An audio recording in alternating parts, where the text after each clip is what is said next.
আলোচনায় বোঝা গেছে, প্রাথমিকভাবে আলোচনায় বিভিন্ন রকম এর দিক আপনারা ত্রুটি বলুন, বিচ্যুতি বলুন, সেগুলো লক্ষ্য করেছেন, জানিয়েছেন। আমরা সেই অবস্থান থেকে সরে এসেছি।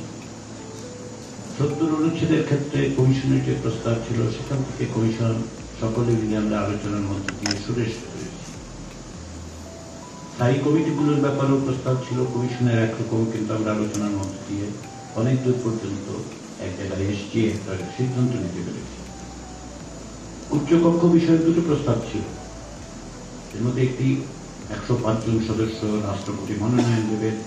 আপনারা এ বিষয়ে আপত্তি তুলেছেন। সঙ্গতভাবেই কমিশন মনে করেছে যে এই জায়গা থেকে সরে এসে ১০০ সদস্যের একটি উচ্চকক্ষ তৈরি করার ব্যাপারে আপনাদের কাছ থেকে আমরা একমত দিতে পেরেছি। সে কারণে কমিশন আর ১০৫ জনের সেই প্রস্তাবকে এগিয়ে নিয়ে যাচ্ছেন। মূলনীতির ক্ষেত্রে কমিশনের কিছু প্রস্তাব ছিল সংবিধান সংস্কার কমিশনের, সেখান থেকে আমরা আলোচনা করেছি, অনেকটা অগ্রসর হয়েছি। ভবিষ্যতে আমরা সেটা আলোচনা করব। আলোচনার এই ফ্লোর থেকে অনেক প্রস্তাব এসেছে, সেগুলো আমরা ধারণ করার চেষ্টা করেছি, কারণ আমাদের এক জায়গায় যেতে হবে। আমি বলছিলাম যে জুলাই মাস আর একদিন পর কমিশন প্রতিশ্রুতিবদ্ধ। আমরা প্রতিশ্রুতি দিয়েছি, আমরা আন্তরিক থাকতে চাই, চেষ্টা করতে চাই যে জুলাই মাসের মধ্যে যেন সনদ আমরা একটা জাতীয় সনদে উপনীত হতে পারি। সেই প্রচেষ্টায় আমাদের একটা স্বপ্ন ছিল। আসলে আমরা আশা করেছিলাম আবু সাইদের শাহাদাত বার্ষিকীতেই আমরা সকলে মিলে এই সনদে স্বাক্ষর করতে পারব। সেটা কতটা সম্ভব হবে সেটা আপনাদের উপর নির্ভর করে। আমরা খানিকটা শঙ্কিত যে সেই জায়গায় আমরা যাব না। তবে এটা আমি বলতে পারি যে আমরা অবশ্যই জুলাই মাসের মধ্যেই এই প্রক্রিয়ার একটা পরিণতির দিকে যেতে হবে।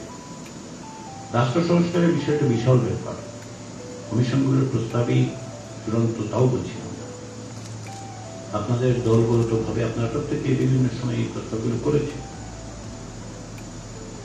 সেই জায়গায় কতগুলি জিনিস তো স্পষ্ট, যদি সাংবিধানিক প্রতিষ্ঠানগুলোর স্বাধীনতা আমরা নিশ্চিত করতে না পারি, সংবিধানের সংশোধনীর ক্ষেত্রে গত ৫৩ বছর আমরা যে ধরনের ব্যবস্থা দেখেছি, কেউ কেউ একে ছেড়ে খেলাধুলো বর্ণনা করেছে।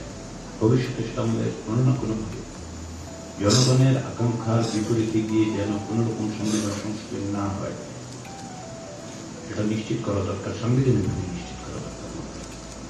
ব্যক্তির ক্ষমতা সীমিত করা প্রয়োজন এই কারণে হয়ে পড়ছে যে শেষ পর্যন্ত শাসনের ক্ষেত্রে এক ধরনের ব্যক্তিতান্ত্রিকতা তৈরি হয়েছিল এবং তার আশঙ্কাকে আমরা উড়িয়ে দিতে পারছি না। সাংবিধানিকভাবে আসলে এই রক্ষা কবচগুলি তৈরি করতে হবে, আইনি ব্যবস্থার মধ্যে দিয়ে করতে হবে, পাশাপাশি বিচার বিভাগের স্বাধীনতার মধ্যে দিয়ে